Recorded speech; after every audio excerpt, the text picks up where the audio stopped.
on va commencer la matinale. Il est 9 heures pétantes, donc on est dans les clous. Alors, bienvenue à tous les participants qui nous ont rejoints pour cette matinale So Green by CVP sur les enjeux du recyclage. Donc, on est aujourd'hui avec César, Sabine et Vincent et on va commencer la matinale. Alors, ce thème, on l'a choisi parce que c'est quelque chose qui est beaucoup demandé. On a beaucoup de questions de la part de l'ensemble de nos clients, des prospects également, des rendez-vous qu'on a, des collègues, enfin un peu tout le monde se pose des questions sur le recyclage. Alors, ça a été accéléré depuis l'année 2017 où la Chine a fermé ses frontières à nos déchets. Conséquence directe, l'Europe se retrouve avec ses plastiques et cartons sur le bras. Ça devient un enjeu du coup majeur pour tout le monde.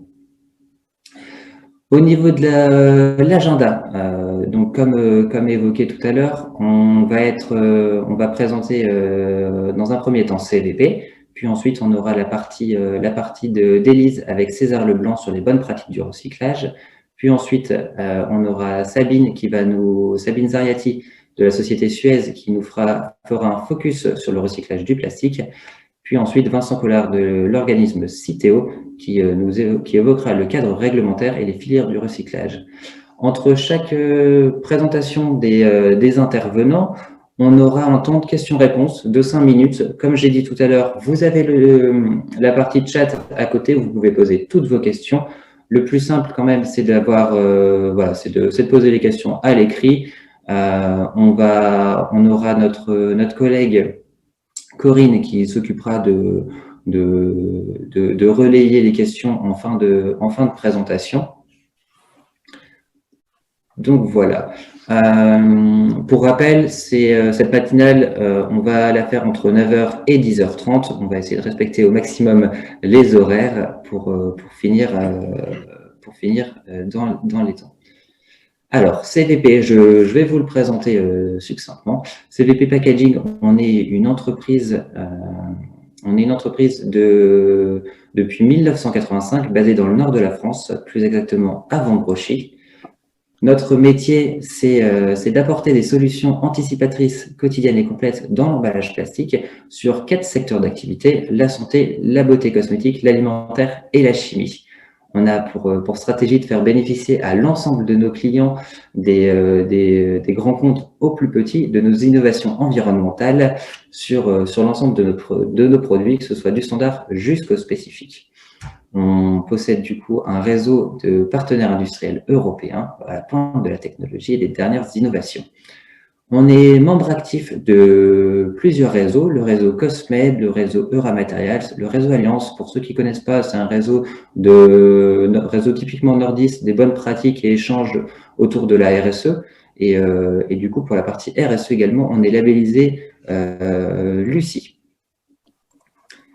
On a chez CVP deux dates clés. Alors la première, c'est 2002, où on choisit de mettre sur le marché uniquement des produits qui ont une ou plusieurs solutions de valorisation en fin de vie. Donc, ça nous a permis de supprimer tous les emballages qui n'étaient pas recyclables.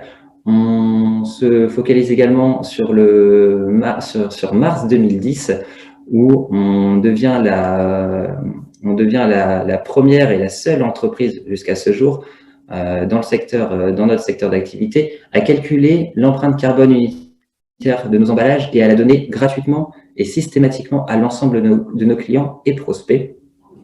Ça a été un travail pendant 2 ans avec l'ADEME où on a intégré un algorithme à notre ERP pour faire ce calcul d'empreinte carbone. Ça nous a permis de travailler du coup l'éco-conception, amener des nouvelles matières. Nous, aujourd'hui, on travaille 3 matières plastiques, le PET, le PP et le PEHD. On propose du recyclé et du végétal également. On peut analyser directement avec les chiffres le gain en tonnes de CO2, par exemple, pour 1 million de pièces. On peut voir quand on passe du PE au PE 100% végétal, on fait un gain de 88 tonnes d'équivalent CO2 pour un flacon de 200 ml, Globus de 20 grammes. Alors, au niveau de notre offre produit, pour répondre aux différentes attentes de nos consommateurs sur les emballages, on va travailler l'éco-conception et également la recyclabilité en fin de vie. On travaille comme en sorte de pyramide inversée, c'est-à-dire qu'avant de mettre en place un produit sur le marché, on va travailler sur la recyclabilité dans un premier temps. Comme je vous ai dit, on travaille 3 matières, donc c'est 3 process différents. Donc pour le PP, c'est de l'injection. On va pouvoir faire des piluliers, bouchons, couvercles, des seaux et des pots. On a également l'injection soufflage avec le PET. Ça, c'est pour ceux qui ne connaissent pas très bien, c'est pour toutes les bouteilles d'eau, par exemple, avec les préformes. On peut faire également des pots, des piluliers et des flacons. Et on a la dernière partie, le PEHD, c'est de l'extrusion soufflage. Comme vous pouvez le voir, on a un bidon à droite de l'écran. On fait également des pots et des flacons et des fûts. On a également on fait également tout ce qui est accessoires de pulvérisation, qui a été notamment très demandé pendant la crise sanitaire avec la demande en gel et solutions hydroalcooliques. Pour la partie SoGreen by CVP, on propose du coup des matières végétales et des matières revalorisées. Donc, on propose l'ensemble de notre catalogue avec ces solutions éco-conçues, où on peut avoir de 25 à 100% de plastique végétal ou plastique recyclé selon les emballages. Au niveau des contenants, vous pouvez voir quelques images, quelques photos de nos différents contenants en plastique végétal. Donc là, on voit le bidon, mais également des flacons qui sont utilisés dans divers secteurs, notamment la cosmétique, également le RPET avec des flacons et des pots, et le RPP avec des seaux qui sont en 100% plastique recyclé. Nous accompagnons également nos clients dans des développements d'outillage spécifiques, que ce soit des petits comptes ou des grands comptes également, en les accompagnant avec nos différents partenaires pour choisir la meilleure matière en termes de packaging, également travailler le design, les aider au niveau des quantités à produire, des certificats, etc. On a notamment accompagné notre client Durand Production sur la création du premier bidon 5 litres en PE végétal du marché. Alors Marion, ma collègue, va mettre le lien de la vidéo YouTube sur le bidon 5 litres. Voilà, c'est un développement c'est un développement 2020 chez CVP qui a été réalisé, et on a toutes les étapes du bidon 5 litres 100% PE végétal, 100% recyclable, et on insiste 100% made in France. C'est une tendance qui est en train de revenir. CVP, on se base sur la feuille de route. On a écrit une feuille de route qu'on a appelée Cradle to Cradle, en se basant sur 2 axes, la préservation des ressources dans un premier temps et la valorisation en fin de vie des produits. Pour la préservation des ressources, on est entre 2013 et 2017, on a atteint le niveau exemplaire au niveau de l'AFAC Éco-Conception. Entre 2019 et 2021, on a décidé de baisser de 10% le poids de nos emballages pour réduire évidemment l'utilisation du plastique, tout en gardant les mêmes certifications et homologations dans nos produits. Entre 2019 et 2022, du coup, à venir, on a un nouveau business model basé sur l'économie de la fonctionnalité, et on va également proposer, on souhaite mettre d'avoir plus de 50% de nos emballages en PE végétal ou matière revalorisée. J'entends par là RPET, RPP et RPE. Pour la valorisation en fin de vie, on facilite le recyclage. Alors, comment, vous allez me dire, en proposant des emballages monomatériaux, on choisit également l'éco-conception des nouveaux produits et on anticipe la taxe carbone prévisionnelle. Alors, voilà pour la partie de CVP. Je vous laisse poser les différentes questions dans le chat. On va ensuite enchaîner avec Élise, qui sera présentée par César Leblanc. Donc César, je te laisse du coup préparer ton PowerPoint. De mon côté, pour ceux qui seraient arrivés en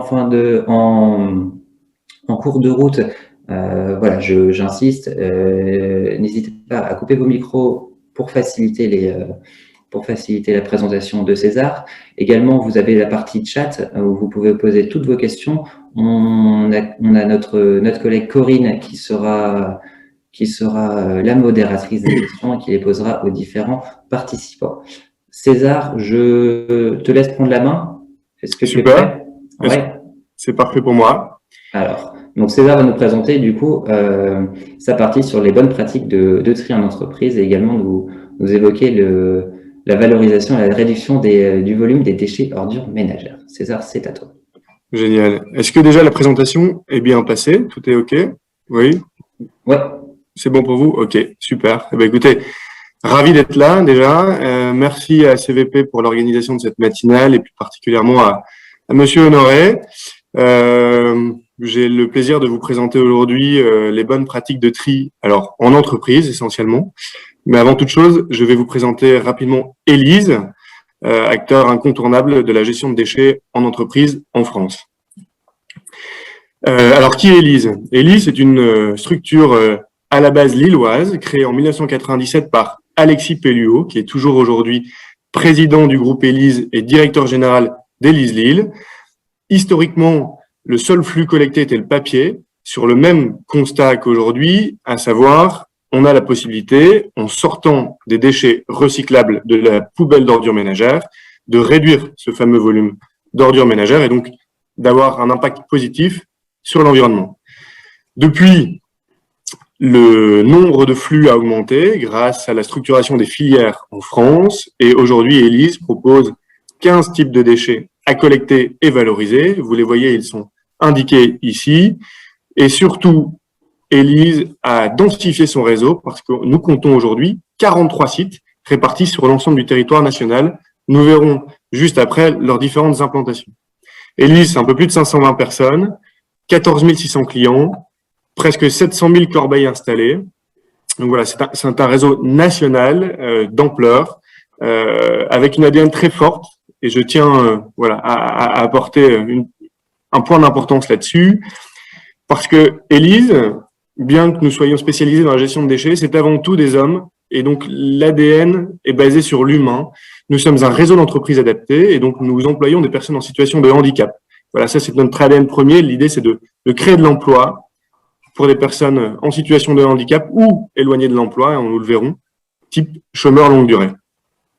Ensuite, bien sûr, c'est l'environnement. L'idée, c'est de augmenter le taux de valorisation et donc le recyclage des déchets.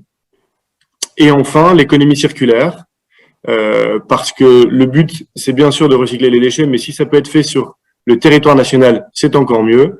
Et donc, l'idée d'Élise, c'est de collecter un maximum de flux et de les valoriser via des filières françaises. Nos implantations, vous le voyez sur la carte qui doit s'afficher, elles sont bien réparties partout en France. L'idée est toujours de réduire au maximum la distance entre le lieu de production du déchet, donc sur les sites de nos clients, et le lieu de pré-traitement de massification. L'idée est de densifier intelligemment le territoire, permettant à chacun des sites Élise d'aller collecter les déchets chez l'ensemble de nos clients partout en France, de les pré-traiter sur nos sites, en vue ensuite de les massifier et de les envoyer vers les bonnes filières. Alors, Élise, comment ça marche? Globalement, notre accompagnement se fait sur la totalité du processus, de l'apparition des besoins chez nos clients jusqu'à la valorisation des déchets. L'ensemble des tâches ne sont pas forcément réalisées par Élise. Je pense surtout à la valorisation des déchets. En étape 8, l'ensemble des tâches précédentes sont par contre, bien sûr, réalisées par nos soins. Comment ça se passe? L'idée, c'est d'abord d'analyser les besoins, d'essayer de comprendre quels sont les déchets produits, le cadre réglementaire et quel est du coup le dispositif de tri à mettre en place pour permettre à notre client d'aller au bout de sa démarche. Ensuite, bien sûr, nous mettons en place ce dispositif en sensibilisant les collaborateurs. L'idée, c'est que chacun comprenne quel est le dispositif mis en place, quels sont les déchets qui seront collectés, quels sont les bons gestes de tri à adopter. Ensuite, Élise, bien sûr, réalise les collectes. L'idée, c'est de collecter de manière mutualisée différents types de déchets. Ensuite, ces déchets sont pesés, type de déchets par type de déchets, client par client. L'idée, c'est de vous apporter et d'apporter à nos clients des reportings précis sur l'activité déchets, sur les déchets qu'ils ont générés, et les quantités à chaque fois. Nous fournissons du coup des reportings complets ainsi que des bilans sociaux et environnementaux qui permettent à nos clients d'avoir des notions d'impact carbone sur l'activité de gestion de déchets, sur les économies réalisées grâce au recyclage des déchets générés. Ensuite, nous transmettons l'ensemble des flux, donc des déchets massifiés, donc en quantité importante, et purifiés parce que nous avons contrôlé les déchets, donc nous avons enlevé la pollution de ces flux-là, et ça permet aux filières de récupérer des déchets en quantité sans pollution.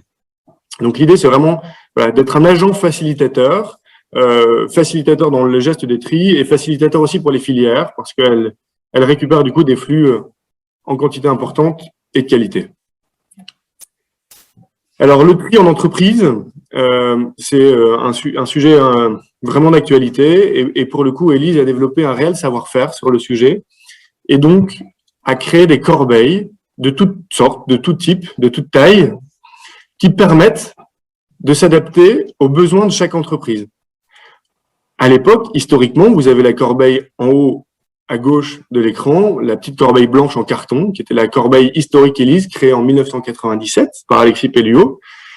Et depuis, nous avons créé des corbeilles d'apport volontaire, avec justement la création des open space, où l'idée n'est plus d'avoir sous chaque bureau une corbeille, mais bien d'avoir des îlots qui permettent de regrouper différents types de corbeilles avec différents types de déchets.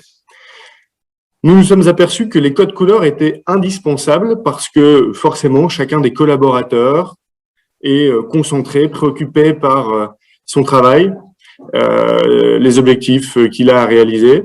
Et donc, le moyen le plus simple, c'est un déchet, une couleur. Bien sûr, sur chaque corbeille, il est écrit le type de déchet. Mais l'idée, c'est bien sûr de simplifier au maximum les automatismes.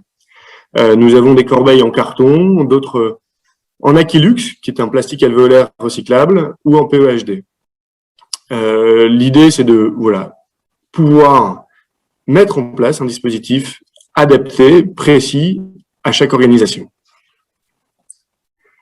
Au niveau de nos filières, nous évoquions tout à l'heure l'ADN d'Élise et l'économie circulaire.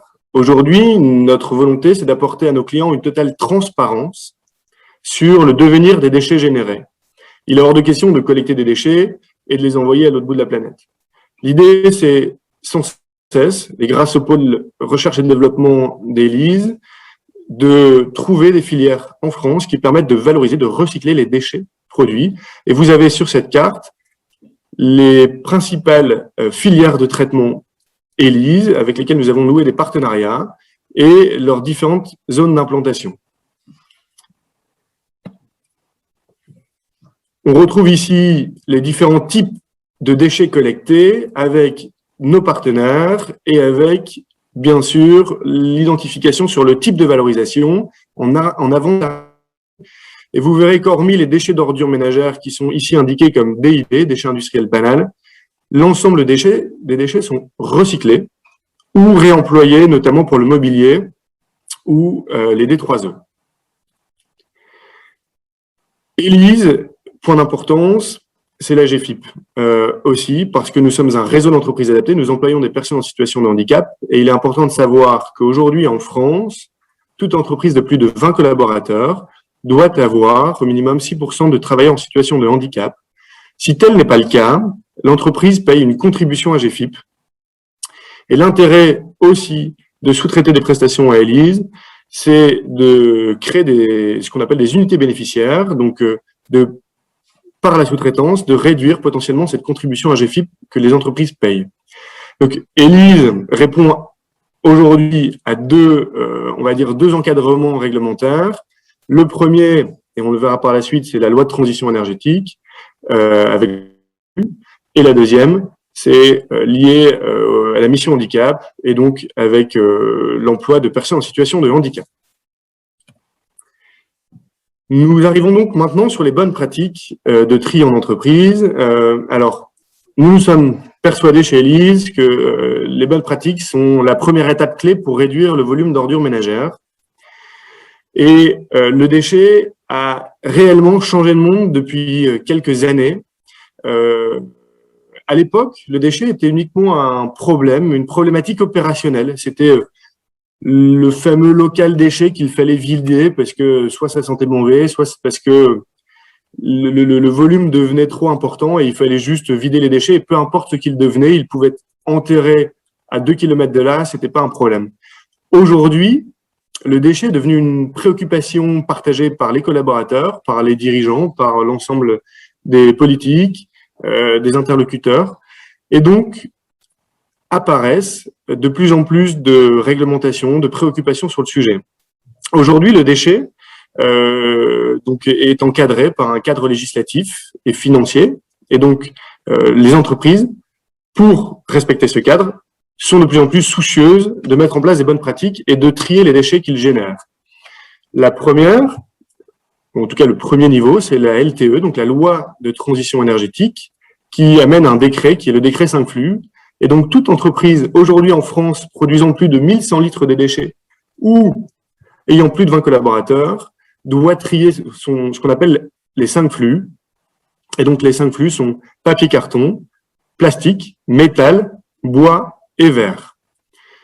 Ensuite, on a aussi la loi AGEC contre le gaspillage et pour l'économie circulaire qui est apparue et qui amène aussi un durcissement réglementaire. C'est notamment l'interdiction des plastiques à usage unique.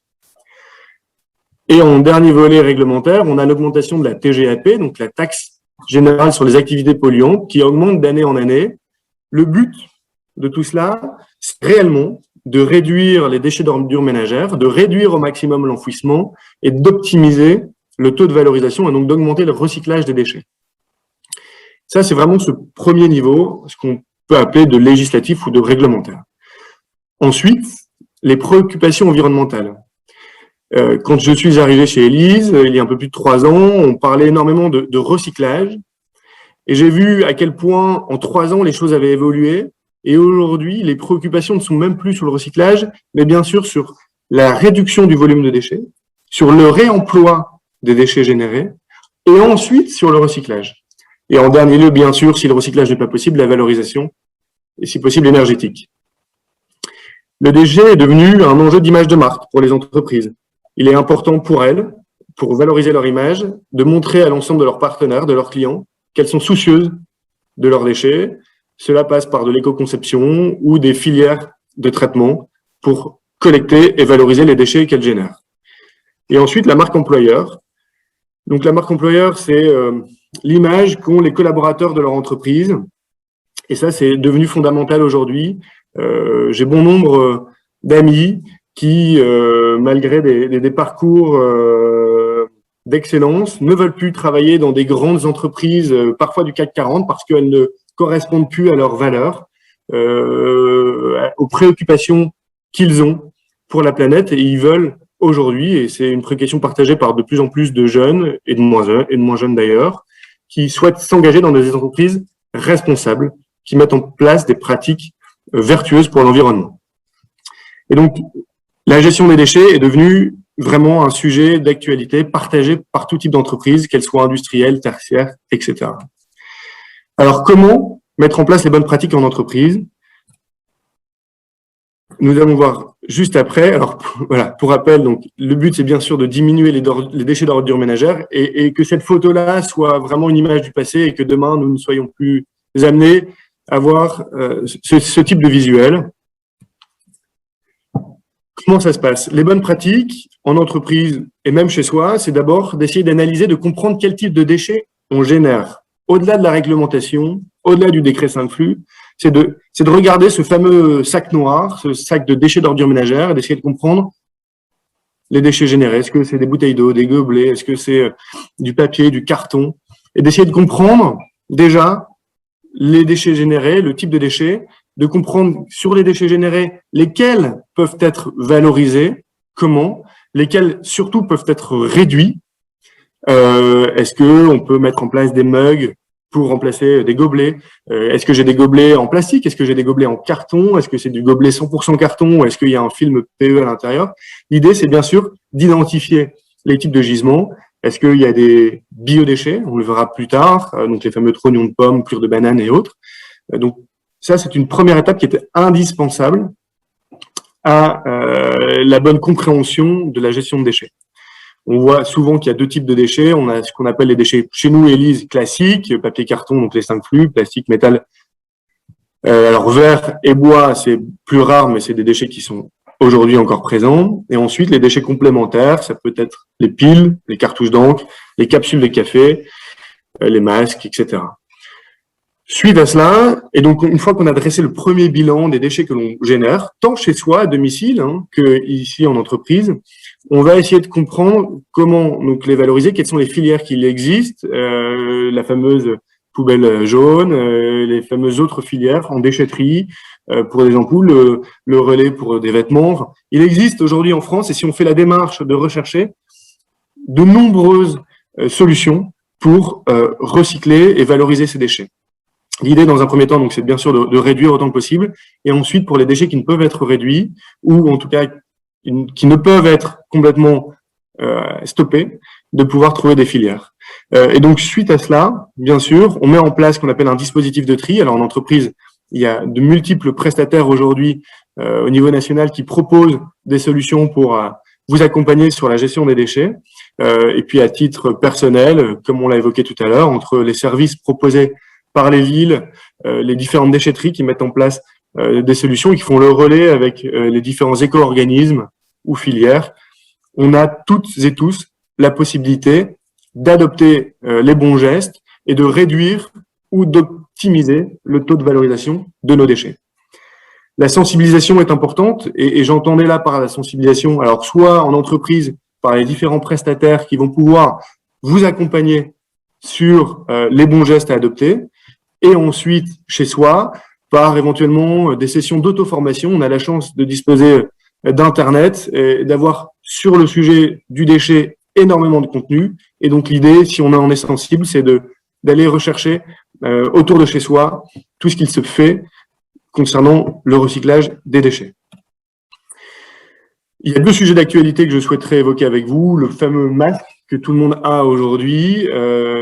Nous sommes heureux chez Élise et pour l'ensemble d'ailleurs des entreprises en France et de chacun d'entre vous de voir que des filières se mettent en place pour recycler enfin le masque.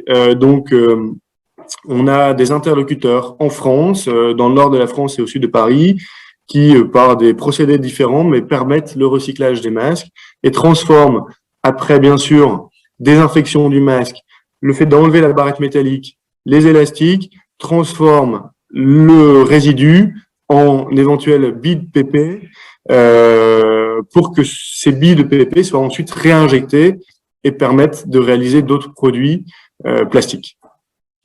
Ça, c'est un sujet d'actualité et voilà, nous sommes vraiment ravis de voir que des choses se mettent en place et de pouvoir s'inscrire dans la démarche. Ensuite et surtout, parce que c'est un sujet qui nous concerne et peut-être à beaucoup plus long terme que le masque, en tout cas on espère tous que le masque soit bientôt un sujet du passé, mais il y a un vrai sujet d'avenir, c'est le biodéchet. Le biodéchet représente en moyenne 30% de notre corbeille des déchets non recyclables. Et pourtant, ces déchets sont parfaitement recyclables, ils sont parfaitement compostables. Et donc, l'idée, c'est d'en prendre conscience et de s'apercevoir que c'est facile aujourd'hui de collecter ces biodéchets.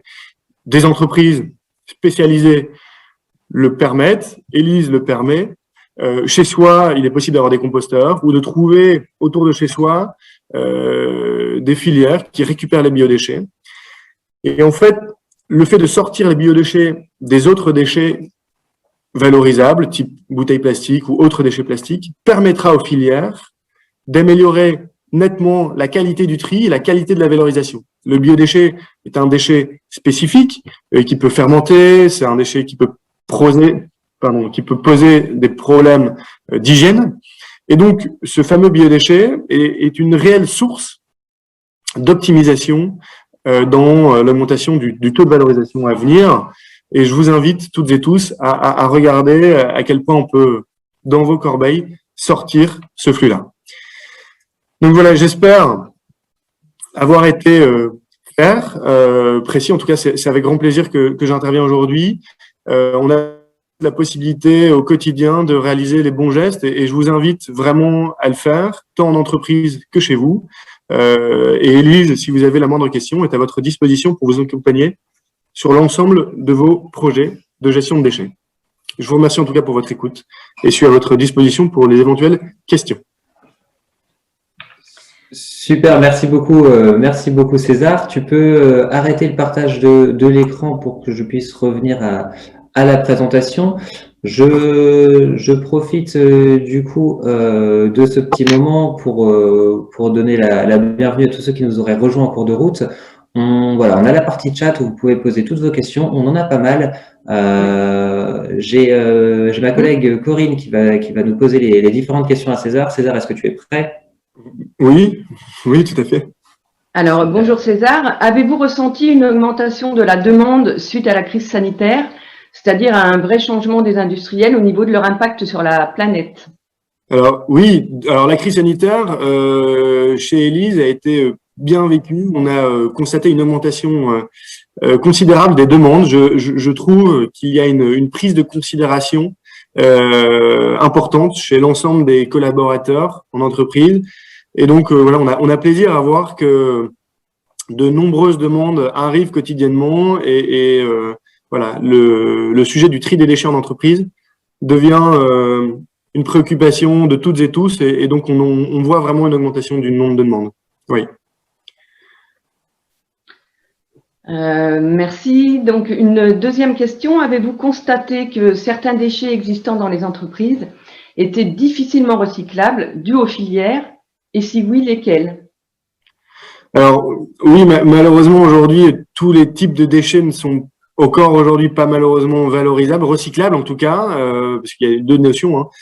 Recyclable, c'est vraiment transformer le produit, lui donner la possibilité d'avoir une seconde vie, après éventuellement broyage et différentes étapes. Et la valorisation, ce qu'on appelle la valorisation énergétique, par exemple, c'est l'incinération des déchets, et donc on récupère l'énergie liée à l'incinération afin de remettre dans le circuit l'énergie générée. L'idée, c'est bien sûr de limiter au maximum la valorisation énergétique, d'augmenter le recyclage. Alors, au niveau des déchets de bureau et des déchets générés, on l'a vu, tous les déchets qu'on a indiqués sont recyclables. Aujourd'hui, malheureusement, d'autres déchets ne sont pas recyclables. Je laisserai le soin à mes autres partenaires du jour d'évoquer éventuellement l'ensemble des différenciations. Mais alors, Élise, nous, on est spécialisé dans les déchets de bureau, les déchets plutôt typés tertiaires. Néanmoins, je sais que d'un point de vue industriel, malheureusement, il existe une multitude de types de déchets, soit souillés, soit parce que de nature, ils sont composés de différents types de plastiques, moulés entre eux, que du coup, la valorisation, en tout cas le recyclage, est difficilement envisageable. Hein, l'idée, bien sûr, c'est de séparer les différents gisements, les différentes matières, et de permettre aux filières de récupérer vraiment des flux séparés, purifiés et en grande quantité. Et c'est pas toujours le cas, donc malheureusement, il y a encore des déchets qui ne sont pas recyclables. Et le but, bien sûr, et on le verra tout à l'heure, je pense que c'est plutôt le travail de Citeo, d'accompagner les entreprises dans l'éco-conception de leurs produits pour optimiser le taux de valorisation. Est-ce qu'il y a le temps encore pour…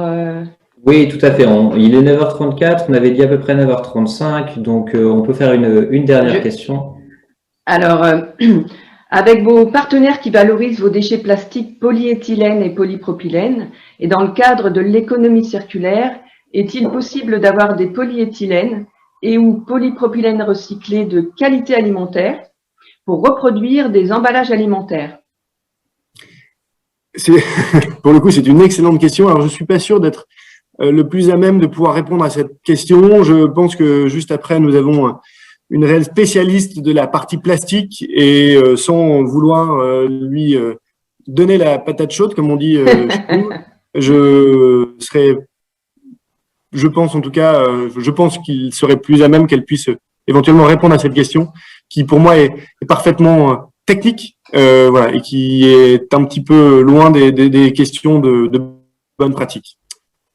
Vous voulez que je réponde maintenant ou que je réponde après mon intervention? On va profiter de cette question pour enchaîner. On y répondra juste après. On prendra cette première question. Corinne, je te laisse la mettre de côté. De côté. Voilà, c'est ça. Alors, donc voilà pour la partie de César sur la société Élise et les bonnes pratiques du recyclage. Merci beaucoup César, c'était Avec grand très plaisir. pertinent. Merci à tous et à tous. On enchaîne du coup avec Sabine pour la société Suez. Donc Sabine Zariati, bienvenue à notre matinale So Green by CVP. Vous allez nous faire un focus sur le recyclage des plastiques. Je vous laisse partager votre écran. Normalement, c'est bon. Est-ce que vous le Très voyez? bien. Tout est bon. Je vous laisse prendre la parole. Du coup, vous voyez mes slides, vous m'entendez, vous me voyez, tout est bon? Oui, tout est bon. D'accord. Merci beaucoup. Merci pour votre invitation et l'opportunité de parler d'une manière générale des enjeux du recyclage de plastique. Donc, je m'appelle Sabine Zariati. Je travaille pour le groupe Suez. Je suis Plastic Activity Leader, c'est-à-dire que je travaille sur tous les questions de performance et d'innovation pour les activités du recyclage du groupe et en particulier pour le recyclage des plastiques.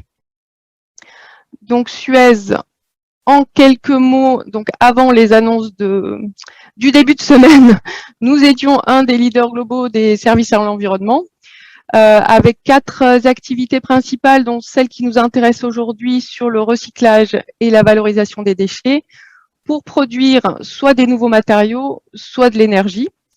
En 2019, nous avons préparé ou recyclé à peu près 4,5 millions de tonnes de matières premières secondaires. Et dans ces 4,5 millions, il y avait 150 000 tonnes de plastique recyclé qui ont été produits dans 8 de nos usines. En 2020, nous avons démarré une nouvelle usine en Thaïlande et racheté une usine en Belgique. Donc aujourd'hui, nous avons 10 usines majoritairement en Europe avec un objectif de production d'environ 200 000 tonnes cette année. Alors, nous connaissons tous ces images chocs, la pollution des plastiques qui est visible sur la Terre, qui est visible dans la mer, ces emballages plastiques qui ne servent à rien et qui alimentent depuis des années un plastic bashing qui nous fait oublier tous les avantages de l'utilisation du plastique. Le risque est réel aujourd'hui de voir interdire l'utilisation du plastique. Ça a déjà commencé avec une directive européenne qui interdit l'usage de certains plastiques à usage unique, comme les cotons-tiges, les touillettes pour le café, les gobelets. On voit aujourd'hui l'industrie du papier-carton qui profite de ce plastic bashing pour proposer des solutions alternatives pour les cotons-tiges, mais aussi sur les bouteilles.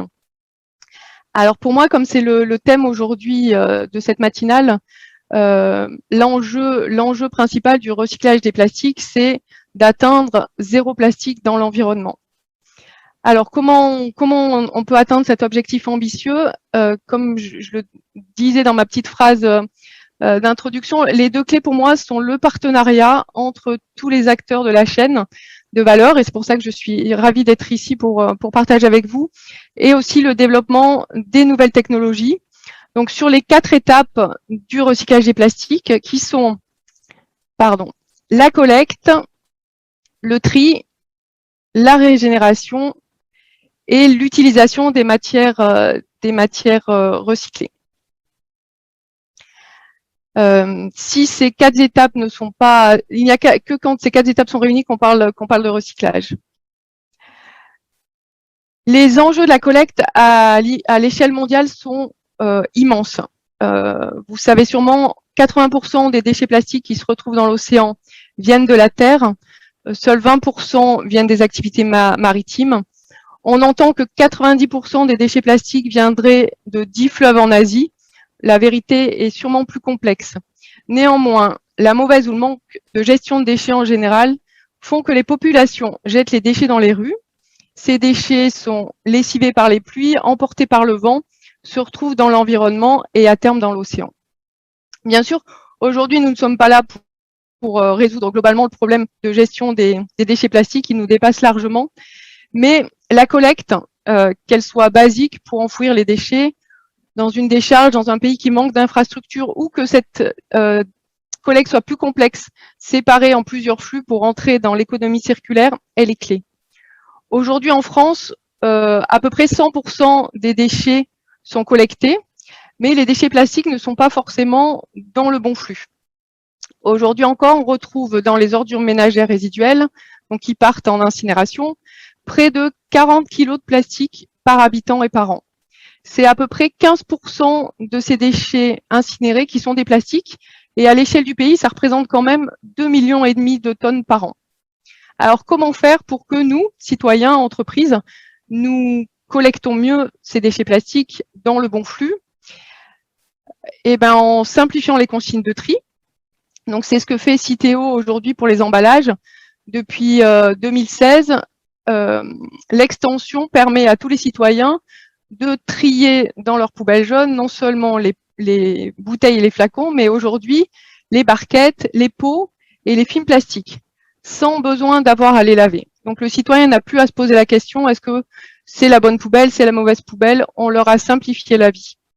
On développe également des systèmes d'incitation à la collecte. Donc là, je vous mets un exemple développé par Suez qui s'appelle RECO. Donc on met en place des machines qui, contre une bouteille, délivre une récompense. Alors la récompense, ça peut être un bon d'achat, ça peut être un don à une association ou ça peut être un geste écologique comme l'engagement de planter un arbre. Et ces outils commencent à montrer leur efficacité pour augmenter le taux de collecte dans certaines situations. On peut également mieux gérer les collectes. Alors, je ne sais pas si vous avez déjà eu ce cas où vous arrivez à votre conteneur à déchets, vous avez bien trié vos déchets et puis le conteneur est plein, vous avez fait le déplacement jusqu'au conteneur et vous renoncez et vous mettez dans la poubelle qui n'est pas destinée à ça. Du coup, aujourd'hui, on a développé des outils basés sur l'Internet des objets. On met en place des capteurs dans les conteneurs qui mesurent le taux de remplissage du conteneur. Et une fois qu'il arrive à un certain niveau, la collecte est déclenchée automatiquement et donc ça évite que le suivant mette sa poubelle dans le mauvais conteneur et ça évite aussi que ces sacs poubelles qui sont stockés en vrac se retrouvent dans l'environnement. En tant qu'industriel, on a aussi des solutions pour collecter les plastiques et éviter qu'ils se retrouvent dans l'environnement. Donc on adapte les solutions qu'on a aujourd'hui pour l'ultrafiltration de l'eau. On peut l'adapter à des industriels pour épurer les microplastiques et nettoyer l'eau avant qu'elle se retrouve dans l'environnement. Il y a aussi une opération qui s'appelle Clean Sweep, qui est très intéressante, qui est lancée par l'industrie de la plasturgie et des polymères, qui permet de prendre conscience de tous les micro-rejets de granulés et de microplastiques que cette industrie-là peut délivrer dans l'environnement. Donc, une fois qu'on a collecté nos déchets, donc soit on est dans un pays qui n'a pas d'infrastructure et on les stocke pour éviter qu'ils se retrouvent dans l'environnement. Maintenant, si on veut aller plus loin dans l'économie circulaire, il faut les trier. Et là, donc nous, les industriels, les fabricants d'emballage, les metteurs sur le marché, Citeo, les recycleurs, nous devons travailler ensemble. Aujourd'hui, quand on trie, avant c'était des humains qui triaient les emballages. Aujourd'hui, les machines ont remplacé les hommes. Alors ces machines, je vous mets une photo. Donc ce sont des machines qu'on appelle proche infrarouge. Donc la machine va envoyer un rayon sur l'emballage et l'emballage va émettre un spectre qui sera analysé par la machine et qui va déterminer quelle est sa nature. Donc vous avez une photo, vous voyez le PEHD, là on voit du shampoing, le PEHD apparaît en bleu, le bouchon qui est en PP va apparaître en jaune, et grâce à ça, on est capable de trier de manière automatique des quantités assez importantes de plastique en mélange. Cette technologie, elle a des limites. En particulier, on ne sait pas reconnaître les noirs puisque le rayon est absorbé par l'emballage. Et on ne peut pas trier en fonction de ce que l'emballage a contenu. Donc, pour atteindre aujourd'hui certaines qualités de plastique recyclé, et on parlait tout à l'heure d'alimentaire, donc pour atteindre le grade alimentaire, il faut que nous, recycleurs, soyons capables de montrer que notre gisement, donc ces bouteilles que nous allons recycler, sont constituées à 95% de matière ayant contenu des aliments. Donc ça, on sait le faire sur les bouteilles en PET clair, puisque majoritairement aujourd'hui, ce sont des bouteilles qui ont contenu des boissons. Mais sur le PP et le PE, eh ben, on va avoir des mélanges avec des bouteilles de shampoing, du lessiviel, plein de choses qui ne sont pas alimentaires et qui empêchent, cette étape de tri du contenu empêche aujourd'hui d'atteindre la qualité alimentaire. Alors, on développe des nouvelles technologies et pour ça, on a aussi besoin de vous. Donc, on développe des systèmes de traçage. Donc, dès sa conception, l'emballage est tracé. Alors là, je vous fais voir un traceur qui est dit invisible.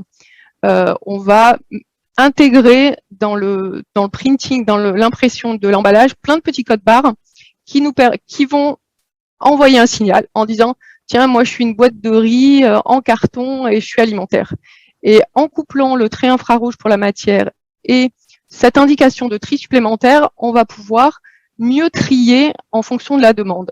Donc là, je vous donne l'exemple de l'alimentarité. Mais par exemple, on pourrait imaginer même aller jusqu'à trier par propriété physique, comme l'indice de fluidité par exemple. Donc là, on a besoin de vous, on a besoin de standardisation, de normalisation. Il faudra que tout le monde, à la fin, utilise le même système de code barre. Il existe aussi des traceurs chimiques. Donc, on met une molécule signature dans le plastique à sa conception, ce qui permet de le trier automatiquement à la fin. Donc, ça existe déjà hein, pour les fenêtres PVC contenant des fibres de verre. Il y a des traceurs chimiques qui sont à l'intérieur. Le tri et le recyclage ne sont possibles que si on fait de l'éco-conception. Donc, il faut concevoir les produits plastiques en vue de leur recyclage. Alors, aujourd'hui, ça fait 20 ans que je travaille dans le recyclage et on n'avait pas les outils qu'il fallait pour savoir si c'était recyclable aujourd'hui. Je pense que c'est plus possible de dire « je ne savais pas que mon produit n'était pas recyclable ». Voici quelques-uns des outils qui existent aujourd'hui pour que vous, metteurs sur le marché, concepteurs, designers, fassiez la démarche d'aller voir si votre emballage est recyclable ou pas. Donc, Recycla, c'est une plateforme des recycleurs européens. EPBP, c'est surtout sur les emballages en PET. Phil, c'est le logiciel d'éco-conception de Citeo. CircPack, c'est une offre développée par Suez. Donc, dès l'étape de réflexion et de conception du nouveau produit, on a besoin des industriels pour réfléchir à ce que va devenir leur produit et puis pour marquer à terme, pour qu'on puisse mieux trier derrière. Donc, on a collecté notre déchet, on l'a trié et maintenant, il faut le recycler. Donc, aujourd'hui, on a 95 à 98% des plastiques qui sont recyclés mécaniquement. Donc, mon schéma est un peu petit, mais c'est la chaîne de valeur. Donc là, on a le pétrole, les monomères, les polymères, les plastiques, l'objet et le produit en fin de vie. Donc, si on fait cette première boucle courte, c'est du réemploi. On réutilise l'objet dans sa fonction. Si on élargit un peu la boucle, on va collecter, trier, broyer, laver, extruder pour refaire des granulés plastiques. Donc ça, c'est le recyclage mécanique. C'est le process qui est aujourd'hui majoritairement développé en Europe et dans le monde. Nous travaillons sur des process qui permettent de revenir plus loin dans la chaîne de valeur. Donc ça s'appelle le recyclage chimique. Il y a 3 types de grandes familles de recyclage chimique. Donc la dissolution. On choisit un solvant qui va dissoudre sélectivement le polymère. Donc on va le dissoudre. On va filtrer la solution qui contient le polymère pour enlever les impuretés. On va précipiter à nouveau le polymère et du coup, on va se retrouver un peu avant le plastique. Donc, normalement, on enlève un peu les additifs et la couleur. Si on remonte encore plus loin la chaîne de valeur, on va utiliser des sortes de ciseaux chimiques pour couper les chaînes de polymère. Donc, si on utilise de l'eau, si le ciseau, c'est de l'eau, ça va s'appeler de l'hydrolyse. On peut utiliser du glycol, du méthanol pour couper les chaînes de PET par exemple. Dans ce cas-là, on retourne au monomère qu'il faut purifier et on réintègre la chaîne de polymérisation. Et du coup, là, on a un polymère équivalent au vierge, clair, alimentaire et aux propriétés mécaniques intactes. La dernière boucle qu'on peut faire sont sur les polyoléfines pour lesquelles on ne peut pas faire de dépolymérisation puisque toutes les molécules sont les mêmes. On va faire du recyclage matière première pour produire soit de l'huile, qui dans ce cas-là s'appelle la pyrolyse, qu'on va réintégrer dans les crackers, soit du gaz, et ça s'appelle la gazéification. Donc sur le papier, ça paraît vraiment génial. On va pouvoir atteindre le Graal, des polymères recyclés équivalents aux vierges. Alors, on a quand même quelques challenges à relever sur ces process. Hein. Le premier, c'est le challenge technique. Aujourd'hui, on a des pilotes, on doit passer au stade industriel et c'est toujours critique de développer une nouvelle technologie à partir de pilotes. Donc, ça va prendre un peu de temps. On a un challenge économique. Aujourd'hui, les premiers modèles qui tournent montrent qu'on va avoir un surcoût. Donc, le plastique recyclé sera plus cher que le plastique vierge. Donc, est-ce qu'on va avoir des clients qui vont être prêts à payer ce surcoût pour entrer dans l'économie circulaire? Et puis, aussi important, on n'a pas encore de recul sur le bilan CO2. Sur le papier, pareil, ça paraît mieux, mais il n'y a que quand on aura des unités industrielles qu'on saura si le bilan environnemental est meilleur que de passer par du pétrole brut. Tout ça ne fait pas oublier mon point sur l'éco-design. C'est pas parce qu'on peut remonter plus loin dans la chaîne de valeur qu'on aura le droit de faire n'importe quoi en termes d'éco-conception. Ces process ont quand même leurs limites. Et si on a trop d'impuretés ou trop de plastique en mélange, on ne pourra pas non plus de toute façon les recycler. Donc, j'ai collecté, j'ai trié, j'ai recyclé. Maintenant, je me retrouve avec des granulés de plastique, donc majoritairement du granulé recyclé mécaniquement, qu'il va falloir que je vende. Aujourd'hui, l'ambition de l'Europe est de recycler 10 millions de tonnes de plastique, sauf que actuellement, on n'a que 6 millions de tonnes de débouchés. Donc, il faut qu'on développe le marché des matières recyclées. Alors, sur ce secteur-là, vous êtes nos fournisseurs, puisque c'est vous qui mettez sur le marché les emballages, mais vous êtes aussi nos clients potentiels, puisque c'est vous qui allez récupérer la matière qu'on va recycler. Alors, si nous recyclons que ce que vous mettez sur le marché, donc si, lorsque plutôt vous mettez sur le marché des plastiques très colorés qui sont très beaux sur les étagères des supermarchés, une fois que nous, on les aura recyclés, ça va donner des granulés noirs, gris. Et donc, on travaille aujourd'hui sur l'acceptation des consommateurs à ces nuances, 50 nuances de gris. Donc, il y a Carrefour qui commence à mettre sur le marché des bouteilles de lait qui, par essence, il n'y a pas plus blanc qu'une bouteille de lait, grise, pour voir si le consommateur est prêt à accepter ce type de couleur. Pour augmenter le marché des matières recyclées, on nous interroge souvent sur l'emballage primaire, donc la bouteille, alimentaire, pas alimentaire, mais n'oubliez pas que en général, une bouteille, elle est emballée dans un emballage secondaire, un film plastique quand on a des bouteilles d'eau, par exemple, et que quand c'est pas utilisé, on a encore un film autour de la palette. Ces matières peuvent tout à fait être réalisées en recyclé pour augmenter le taux de valorisation des plastiques. Et enfin, si vous voulez intégrer des matières premières recyclées, il faut avoir en tête que c'est un projet d'entreprise. Il faut qu'à tous les stades de la production et de la chaîne de valeur, enfin, dans votre entreprise, il y ait un vrai travail pédagogique pour accepter aussi de travailler sur les matières recyclées. Nous, recycleurs, on vous accompagne dans cette démarche. On a des fiches de données techniques. On peut aller dans vos usines. On a des laboratoires de contrôle qualité, des laboratoires de développement pour vous accompagner dans l'intégration des matières recyclées. Du coup, je ne sais pas du tout où j'en suis en termes de temps. Je vais conclure. J'espère que vous étiez déjà convaincus qu'il va falloir tendre à l'avenir vers zéro plastique dans l'environnement pour éviter son interdiction.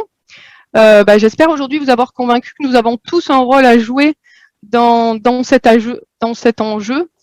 Nous, en tant que citoyens, pour améliorer la collecte, nous, en tant qu'industriels, pour faire ce qu'il faut au niveau du marquage des emballages, de l'éco-conception, nous, recycleurs, en termes de développement de nouveaux produits. Voilà. Merci beaucoup. Eh ben, merci beaucoup Sabine. J'ai trouvé la présentation très pertinente. On a pas mal de questions. Alors, si vous pouvez juste arrêter votre partage Je pense que c'était moi j'ai les questions à l'écran. Génial. Et ben dans ce cas-là, c'est bon. Corinne, je te laisse reprendre la main sur les différentes questions. Donc effectivement, il y a pas mal de questions. Donc La première, c'est vous avez indiqué qu'il est désormais possible de mettre tous les emballages dans les bacs jaunes, mais Oui. sont-ils tous recyclés ou valorisés? Je m'étonne que cela soit possible sur les emballages plastiques multicouches. Non. Après, il faut que chaque étape soit respectée. Si le design de l'emballage ne le rend pas apte au recyclage, il ne sera pas recyclé, mais ça permettra quand même d'augmenter la collecte, de capter des emballages qui, eux, sont recyclables sans que le consommateur n'ait à se poser de questions. Donc, en fait, c'est un chemin qui est en train de se mettre en place. On a ouvert la collecte. Maintenant, on travaille à la fois sur le développement de nouvelles filières, sur les films polyéthylène, sur les films polypropylène. Et puis, il faut qu'on trouve aussi des solutions pour que les emballages qui sont pas aujourd'hui recyclables, soit le deviennent via l'éco-conception, soit intègrent des nouvelles filières de recyclage chimique. Mais en fait, on crée rien depuis zéro. C'est l'histoire de la poule et de l'œuf. À un moment, il faut commencer quelque chose, et c'est le mouvement qui est vertueux et qui va permettre que tout s'améliore à la fin. Merci. Donc, il y a d'autres questions sur le recyclage chimique. Donc, Oui. c'est une personne qui pose ces questions-là, et notamment, quel est le prix du produit recyclé chimiquement comparé au prix des plastiques vierges? Est-ce que... Alors, on entend aujourd'hui sur le marché, alors on est dans une situation particulière hein, où on est en tension sur les plastiques, où le prix des matières s'est envolé, mais aujourd'hui sur un PP recyclé chimiquement, on serait à 1 € le kilo de plus qu'un plastique vierge. Donc là où il est à 2 €, on serait à 3 €. Aujourd'hui, il faut savoir que le PET recyclé est déjà à un prix supérieur au vierge. Donc le PET recyclé mécaniquement est déjà supérieur au vierge, et le PET chimiquement sera encore plus cher que le PET vierge, d'après ce qu'on peut se projeter sans unité industrielle aujourd'hui. Je peux continuer sur les questions Alors, au niveau du timing, il est 9h58. Ce que je propose, c'est de faire une dernière question pour qu'on puisse, à 10h, démarrer avec Vincent. Alors, il y a une question qui est précisément pour Suez. Pour Suez qui recycle nos déchets, quel est le meilleur choix que vous préconiseriez? Un flacon plastique avec une étiquette collée, un flacon imprimé par sérigraphie offset ou digital, ou un flacon avec manchon séparable par le client final? Je suis pas sûre de pouvoir répondre précisément. Ça va dépendre. Le flacon avec manchon séparable par le client final, c'est super à condition que le client puisse le faire. Si le manchon reste sur la bouteille, on risque d'avoir des erreurs de tri. Donc, on travaille aussi sur ces sujets. Voilà, il faut que la séparation soit bien faite par le client, et j'ai très peu confiance dans le citoyen en ce moment.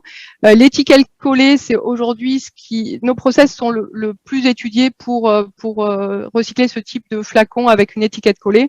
Alors, il faut faire attention que l'encre ne dégorge pas dans l'eau pendant le lavage, parce que ça va polluer la couleur des granulés, et il faut faire attention que la colle soit bien extraite dans les process de lavage. Et imprimé par sérigraphie, je sais pas vous répondre.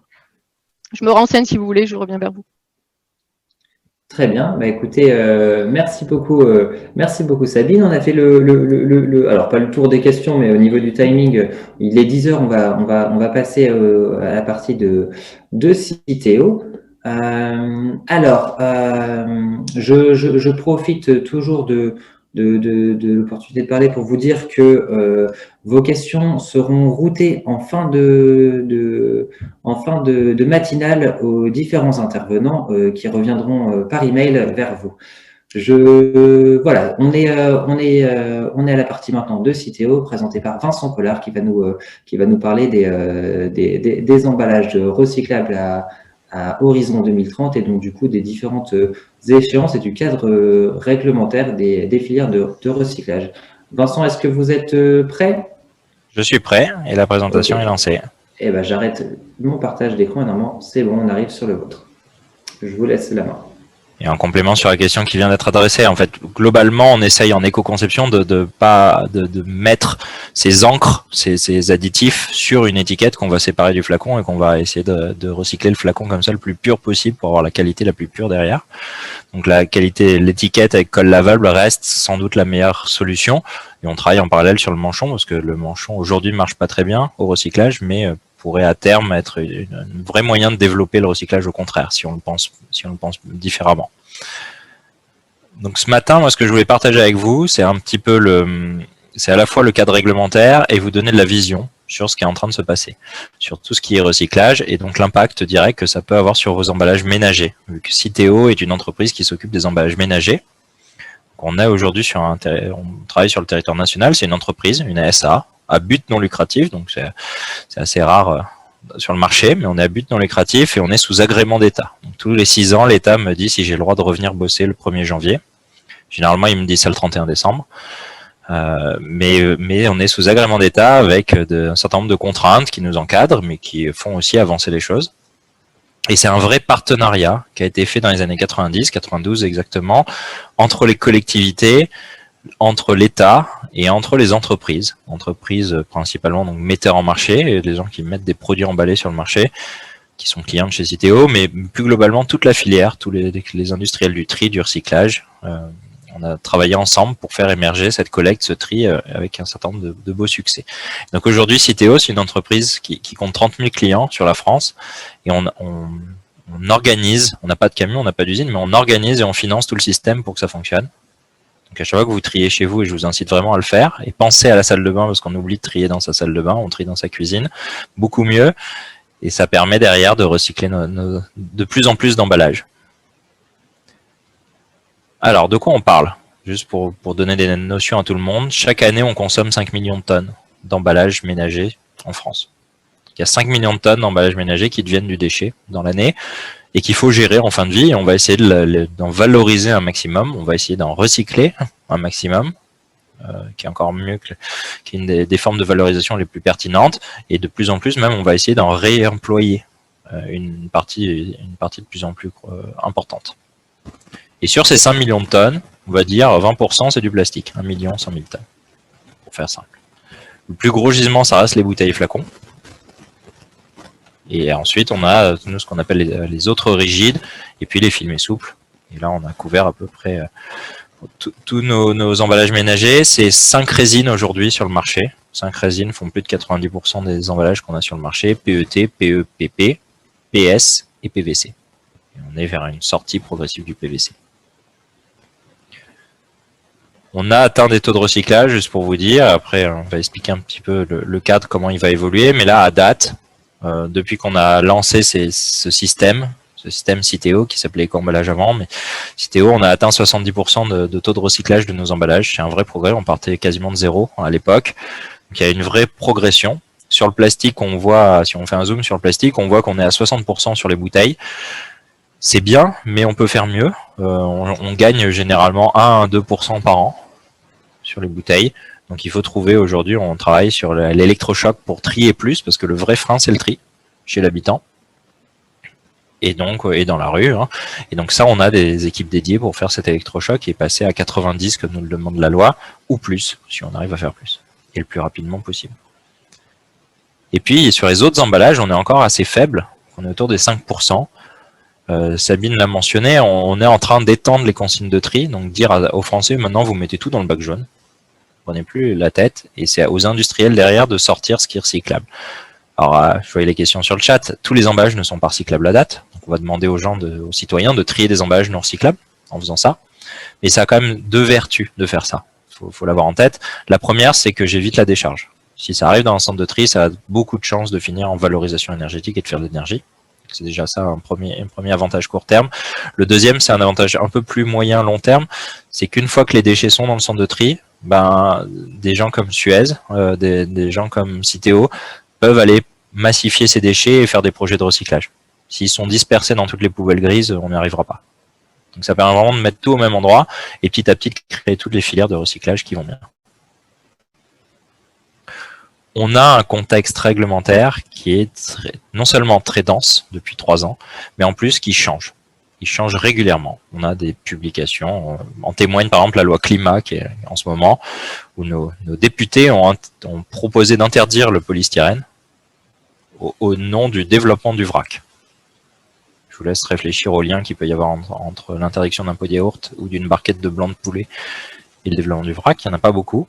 Mais on voit que ça boum, ça tombe, alors qu'on pensait avoir un cadre serein pour développer l'éco-conception, le recyclage du polystyrène, ou de décider collectivement d'en sortir.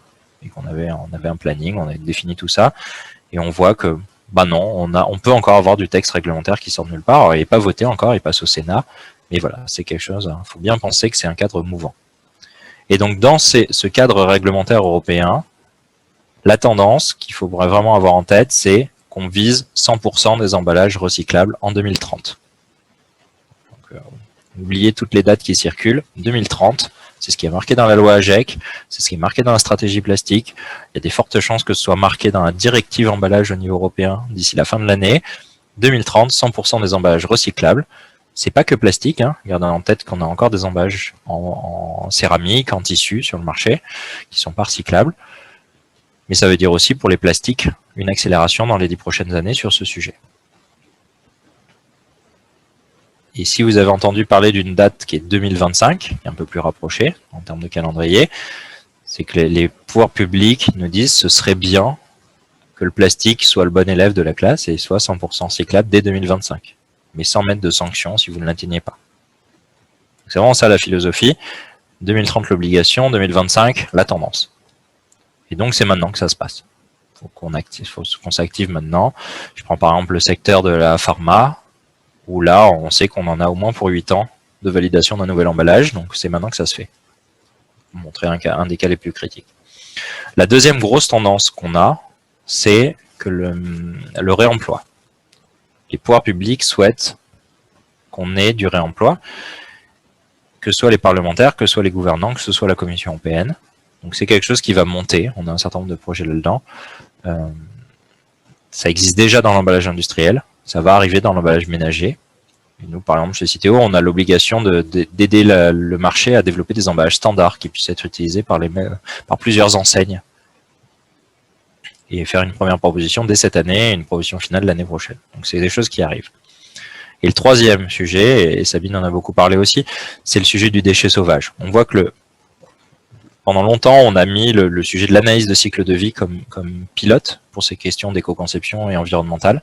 Ça reste le meilleur outil qu'on a disponible pour faire ça, pour pas faire d'erreur et pas déplacer des impacts environnementaux, penser faire une bonne action et en fait ça pollue ailleurs.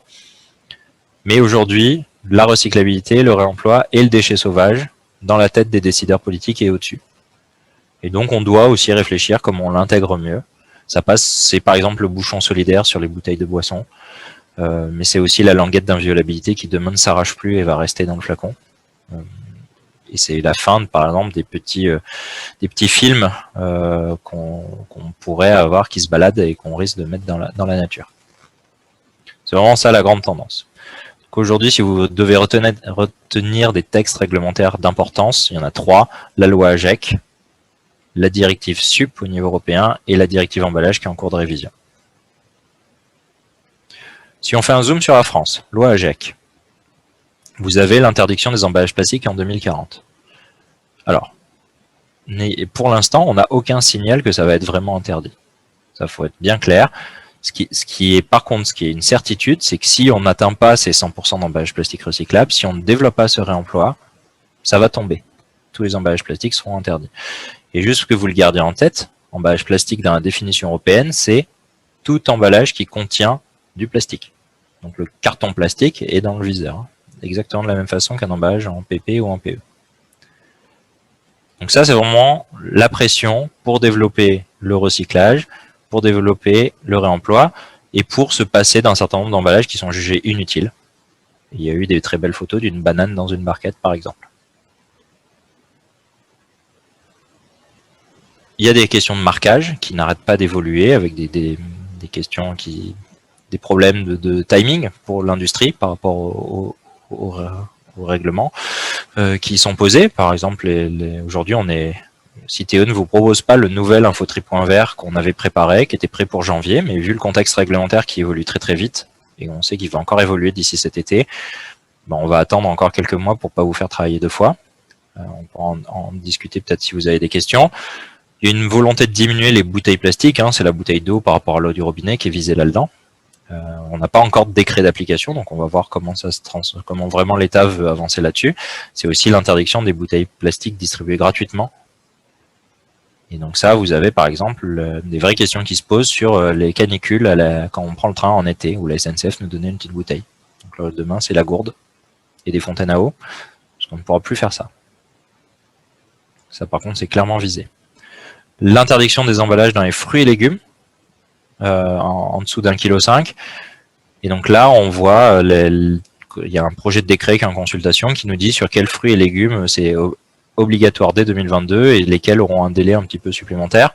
On pense tous aux framboises, aux myrtilles qui sont pas faciles à pas emballer. On va pas faire du vrac surtout, sinon on va gaspiller du produit et ça c'est le premier des combats. Hein. Si on fait de l'emballage, c'est pour pas gaspiller de produit. Sur la consigne, un stand-by. On n'a pas le droit d'avancer sur la consigne pour recycler plus de bouteilles ou de canettes, pour collecter plus. Il y a des études qui sont en cours et en 2023, une décision sera prise. Donc ça peut profondément changer le modèle. Et ce qu'on demande aux citoyens, tout mettre dans le bac jaune, ben non, il faut tout mettre sauf les canettes et les bouteilles dans un appareil à part. Et ça change les centres de tri. Suez, par exemple, qui possède des centres de tri, mais d'autres industriels du déchet, des collectivités qui ont des centres de tri. Ben demain, si vous leur enlevez les bouteilles plastiques, ça change beaucoup de choses pour elles. Et donc, tout ça se prépare et il y a des études dans ce sens-là, mais pour l'instant, stand-by. Et puis, voilà, le réemploi avec des sommes considérables qui vont être mises en jeu pour le développer. L'extension des consignes de tri, ça a déjà été évoqué, juste que vous l'ayez en tête. Donc, demain, tous les emballages dans le bac jaune, à nous de nous débrouiller pour en recycler un maximum. Petit à petit, on tend vers 100%. C'est déjà effectif pour 50% des Français. D'ici 2023, ce sera effectif pour 100% des Français. Donc, ça va très vite. Ça a mis du temps, on a démarré en 2012, il y a eu plusieurs étapes. Sabine a cité 2016, c'est une étape où on a une majorité des collectivités qui sont vraiment devenues opérationnelles et qui ont produit des flux.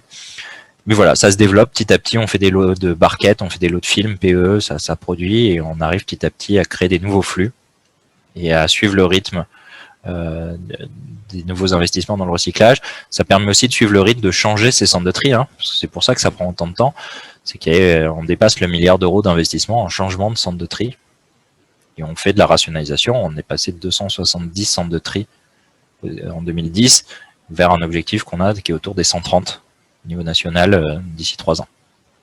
Plus grand, plus automatisé et capable de faire plus de tri.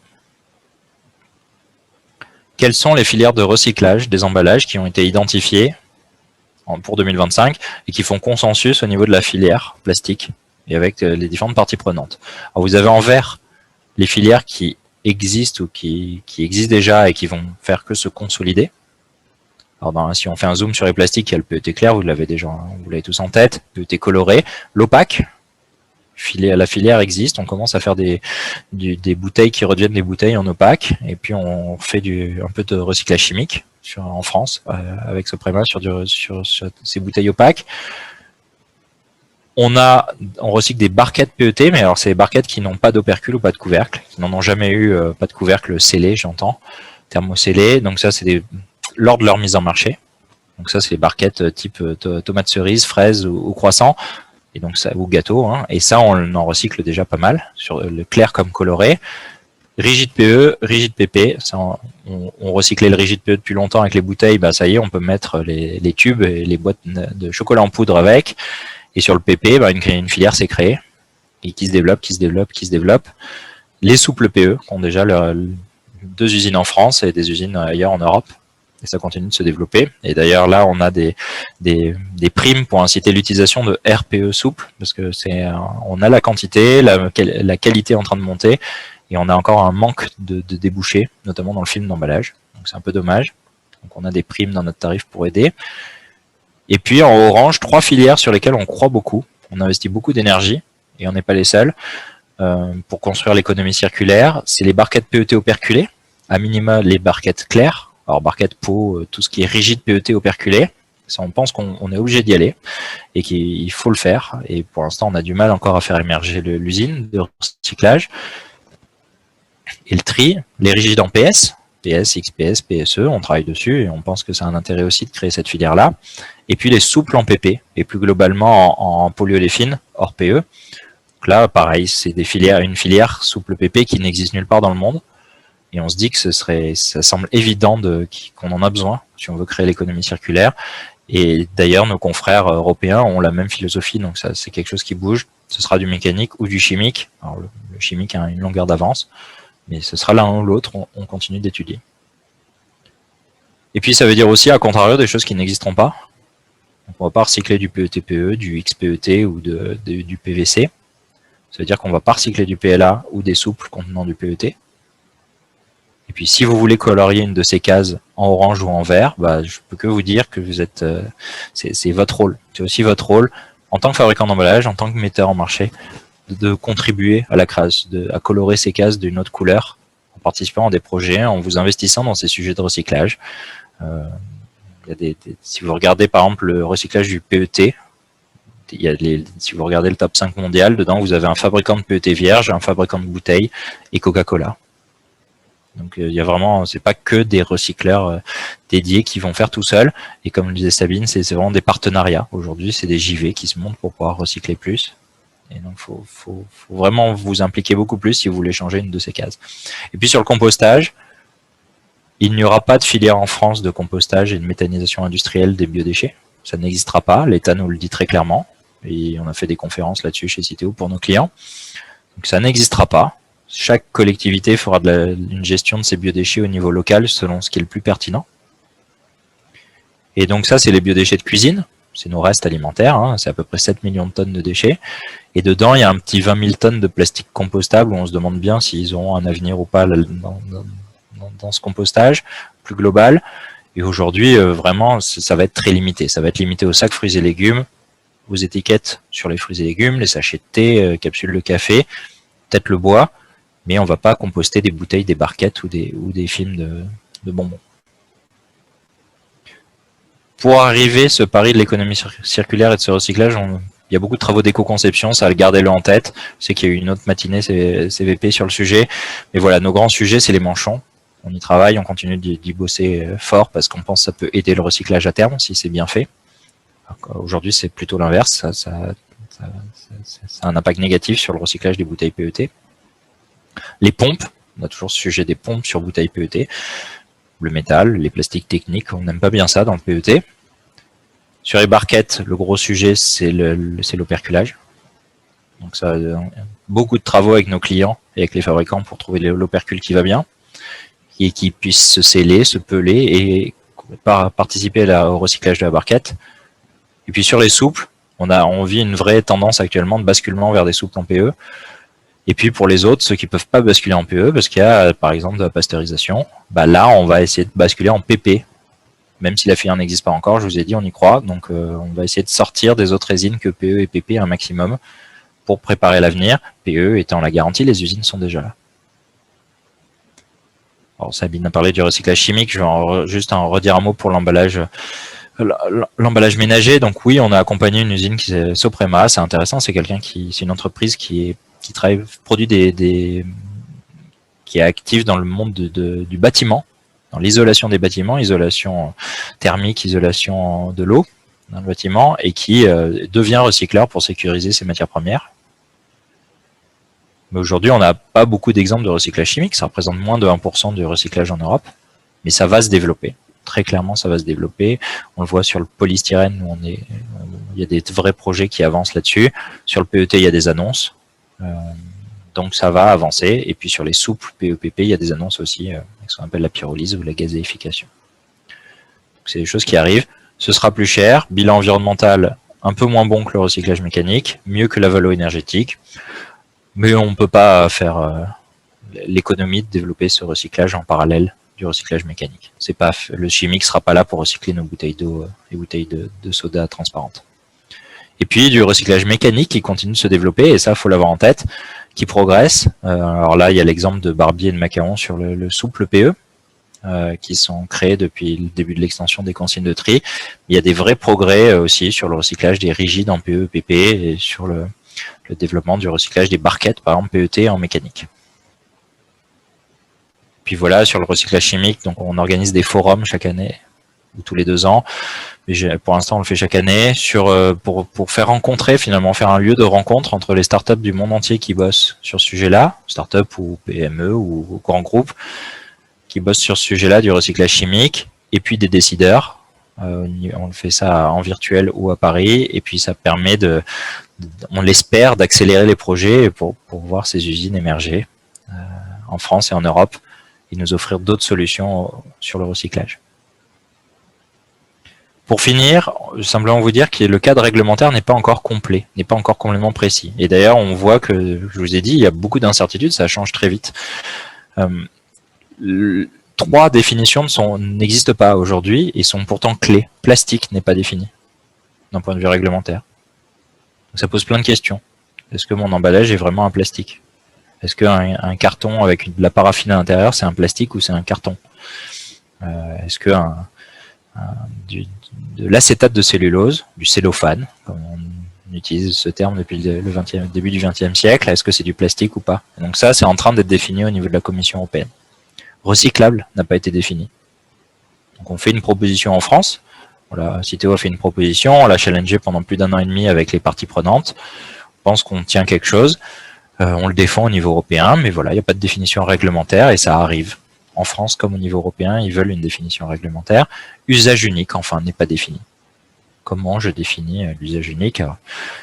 Pour l'anecdote, par exemple, nos amis américains, en Californie, ils ont défini que c'était 6 utilisations, 6 passages au lave-vaisselle. C'est considéré comme réemployable. Et donc là, à l'inverse, en dessous de 6, c'est usage unique. Donc voilà, est-ce qu'on va vers ça? En tout cas, on n'a pas une définition très claire. Le recyclage chimique n'est pas très bien défini. Et ça, on va vers quelque chose où on a besoin de plus de définition, plus d'un encadrement plus fort. Comment on le prend en compte dans les taux de recyclage? Comment on le prend en compte dans les obligations d'intégration de recyclés qui existent dans le droit? Et comment les pouvoirs publics et le décideur réglementaire voient la classification de ce qu'on appelle le recyclé mass balance. C'est pas évident de le considérer. Les biocarburants, c'est passé par une directive européenne pour le cadrer. On ira sans doute vers un cadre à peu près similaire pour les plastiques. Et puis, enfin, sur les matériaux plastiques aptes au contact alimentaire, on voit qu'on a encore des zones de flou, notamment sur les structures ABA avec une couche B non décontaminée. C'est pas des choses qu'on pousse forcément, parce que ça pose un certain nombre de questions. C'est mieux d'être recyclé, d'avoir un avis EFSA pour être un usage contact direct. Mais ça se développe et c'est parce que le cadre réglementaire n'est pas parfait là-dessus. Et peut-être qu'il y a des bonnes raisons que ça se développe, peut-être pas. Je suis pas toxicologue.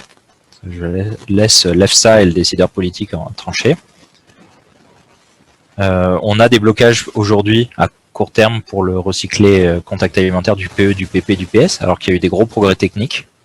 Mais aujourd'hui, l'EFSA n'a pas la bande passante pour regarder ce qu'on a fait d'un point de vue technique. Et ça, c'est un vrai problème. Il y a encore eu une question des députés européens, français, qui ont posé la question à la Commission européenne. Parce que c'est un problème croissant du manque de disponibilité de l'EFSA pour avancer sur ce sujet. Et on espère qu'il n'y ait pas trop de réglementation nationale qui émerge, qu'on ait plutôt ce cadre européen qui nous permette de bosser dans toute l'Europe là-dessus avec des mêmes bases. Vincent, je me permets de vous couper. On arrive au terme de la matinale. On va enchaîner avec une dernière question, si ça vous va. Alors, je vais reprendre la main sur le partage d'écran. Est-ce que vous pouvez, vous pouvez enlever du coup? Ouais. Alors, est-ce que vous me confirmez que vous avez mon écran là maintenant? Nickel. Question. Ouais. Ok, super. Alors, il est 10h24. On a prévu de faire cette matinale jusqu'à 10h30. Donc, on aura le temps d'avoir une question avant de conclure. Alors, j'ai vu dans le chat, il y a pas mal de questions très pertinentes. On va du coup relayer ça à nos différents intervenants à la suite si on arrive, parce qu'on n'arrivera pas à tout répondre. Et on reviendra vers vous via les emails. Donc, Corinne, est-ce que tu peux poser une dernière question pour Vincent, s'il te plaît? Oui, donc est-ce que Citeo a des actions concrètes disponibles pour ramasser les déchets maritimes sur nos côtes françaises? Alors, il y a un certain nombre d'actions qui existent. On a quand même des ONG notamment qui ramassent des déchets sur les côtes françaises et qui les comptabilisent. Je vous conseille de lire par exemple le rapport de Surfrider qui vient d'être publié. Nous, on a une équipe sur le déchet sauvage et voir comment on prend le sujet. On nous demande d'ailleurs d'être plus actifs sur les DOMCOM que sur la France métropolitaine dans le droit. Et voilà. Et le sujet vraiment, c'est d'éviter les fuites dans l'eau. C'est pas d'aller ramasser. D'aller ramasser, on va le faire parce qu'il faut le faire et on ne sera pas les seuls dans ce cas-là. Mais vraiment, il faut éviter les fuites dans la nature qui finissent un jour ou l'autre dans l'eau. Très bien, super. Bon, on a répondu à cette question. On en a encore pas mal. Je vais profiter pour conclure du coup sur cette matinale. Alors nos trois intervenants ont parlé du coup, ont évoqué le thème du recyclage. C'est un vrai sujet d'actualité, comme on le rappelle, pour l'ensemble au niveau de l'État, mais également des collectivités et des consommateurs. On parle surtout d'éco-conception, ça a été évoqué par Vincent, Sabine et César. Donc voilà, n'hésitez pas, nous on est disponible pour tous vos projets autour des packaging éco-conçus. On aborde la fin de cette matinale So Green by CVP. Je vous confirme, on a eu des questions dans le chat, que toutes nos matinales sont disponibles en replay sur notre page YouTube. Celle-ci sera disponible dans quelques jours sur la page YouTube. Vous pouvez nous suivre également sur la page LinkedIn CVP, où on mettra les différentes informations quant à la disponibilité du replay sur cette matinale. Vous pouvez voir, on a déjà abordé pas mal de thèmes, notamment l'éco-conception des packaging, comme Vincent le disait tout à l'heure, la finance, la communication, les achats responsables, notamment la RSE, le développement durable. Ça a été des thèmes qui ont été abordés sur les dernières matinales. On en a deux à venir. La première, ce sera en juillet 2021 sur l'empreinte carbone, essayer de comprendre un petit peu mieux ce sujet. Et en octobre 2021 sur la numérique responsable. Voilà, je vous remercie à tout le monde, les intervenants pour vos interventions très pertinentes. J'ai appris personnellement plein de choses et je me ferai un plaisir de reconsulter cette matinale par la suite pour comprendre encore mieux les différents enjeux et aboutissants. Merci à tout le monde pour votre participation. Également, on a eu beaucoup de participants, donc c'est génial, c'est que le sujet est d'actualité. On arrive à la fin. Si vous avez un petit mot, Vincent, Sabine ou César pour conclure, on est ravis. Sinon, je vous laisse profiter de votre journée et je vous souhaite à tous un très bon week-end. Bon week-end à tous. Non, pas de mots supplémentaires. Au revoir. Bon week-end aussi. Oui, parfait. Merci à toutes et à tous pour votre attention et merci à CVP pour l'organisation de cette bonne matinale. On est ravis de vous avoir accueillis toutes et tous.